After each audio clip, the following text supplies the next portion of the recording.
জুমার দিন আসরের পর যে দুরুদ পড়লে ৮০ বছরের গুনাহ মাফ হয় তা কি সহিহ হাদিস দ্বারা প্রমাণিত? ভাইরা আমার, একটি দুরুদের কথা বিভিন্ন বর্ণনায় পাওয়া যায়।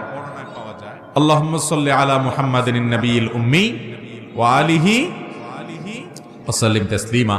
এই দুরুদ পাঠ করলে জুমার দিন আসরের পরে পাঠ করলে ৮০ বার পাঠ করলে ৮০ বছরের গুনাহ মাফ, ৮০ বছরের ইবাদত লেখার কথা বিভিন্ন বর্ণনায় পাওয়া যায়।